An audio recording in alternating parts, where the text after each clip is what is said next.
Gwalior high court से सामने आई ये कहानी सिर्फ एक वैवाहिक विवाद के खत्म होने की नहीं, बल्कि दो जिंदगियों को दोबारा संवारने की है।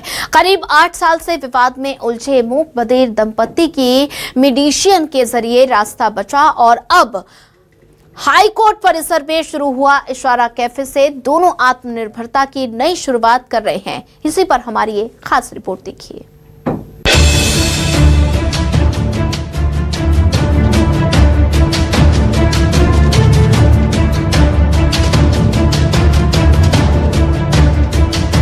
जहां आवाज नहीं थी, वहां इशारों ने बात कही। जहां रिश्ते में दूरी थी, वहां समझ ने रास्ता बनाया। और जहां जिंदगी ठहर गई थी, वहां न्याय ने उसे फिर से चलना सिखाया। ग्वालियर हाईकोर्ट में सामने आई पूजा और दीपक की कहानी सिर्फ एक मुकदमे के खत्म होने की कहानी नहीं है। ये उस उम्मीद की कहानी है जिसने करीब 8 साल पुराने वैवाहिक विवाद को खत्म कर दो जिंदगियों को फिर साथ ला दिया है। और अब यही अदालत परिसर उनके लिए सिर्फ न्याय का नहीं, बल्कि नई जिंदगी का पता बन गई है। पूजा और दीपक गुप्ता दोनों मूक बधिर हैं। करीब 8 साल तक उनका वैवाहिक विवाद अदालत में लंबित रहा। सबसे बड़ी मुश्किल सिर्फ विवाद नहीं थी, मुश्किल थी अपने मन की एक बात एक दूसरे तक पहुंचाना।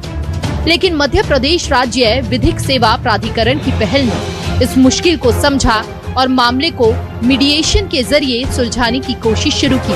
एक बहुत ही सुंदर तस्वीर हम लोगों के सामने आई, जिसका मीडिएशन में बहुत एक्सटेंसिव वर्क हमारे वर्तमान सीजे सर जो हैं जस्टिस ऑनरेबल विवेक रूसिया सर, उनके द्वारा मीडिएशन में बहुत एक्सटेंसिव कार्य किया गया है। और ये एक कपल है जो सर के कोर्ट में पहुंचे थे। इन लोगों की लैंग्वेज भी समझना एक अपने आप में चैलेंज था, तो सर ने ऐसे स्पेशलिस्ट को ढूंढवाया और उन्होंने बहुत मेहनत से इन लोगों को इस स्थिति पे ला दिया कि आज उन्होंने अपना निर्णय इसको पूरी तरह से चेंज कर दिया। अब वो दोनों पति पत्नी साथ में रहने के लिए रेडी भी हैं और साथ में रह रहे हैं। मध्य प्रदेश हाईकोर्ट के कार्यवाहक जस्टिस न्यायमूर्ति विवेक रूसिया ने हाईकोर्ट परिसर में इशारा कैफे का उद्घाटन किया। ये पहल सिर्फ एक कैफे की शुरुआत नहीं, बल्कि मूक बधिर वर्ग को मुख्य धारा से जोड़ने, रोजगार देने और आत्मनिर्भर बनाने की दिशा में बड़ा संदेश है। अभी तो सर बहुत साल पहले 26 ईयर हो गए। 2 बच्चियां हैं इनकी, एक बच्ची भी मूक बधिर है जो जॉब कर रही है गुड़गांव में, और एक बच्ची नॉर्मल है। दोनों पहले दिल्ली में भी चलाते थे, वहाँ कुछ प्रॉब्लम क्रेडिट हुई तो इन्होंने कोर्ट से हेल्प मांगी, जो भी है यहाँ सब ने हेल्प करी। तो इन्होंने, क्योंकि ये मूक बधिर हैं, साइन लैंग्वेज के उस पर इन्होंने अपना नाम भी कैफ़े का इशारा कैफ़े रखा। और ये लोगों से कम्युनिकेशन लिख के और साइन लैंग्वेज में भी कम्युनिकेशन करेंगे। पूजा और दीपक की कहानी समाज के लिए भी एक संदेश लेकर आई है। दोनों का कहना है कि रिश्तों को टूटने से बचाने की कोशिश करनी चाहिए। मतभेद और मुश्किलें हर रिश्ते में आ सकती हैं, लेकिन बातचीत, समझ और सही मार्गदर्शन से रिश्तों को बचाया जा सकता है।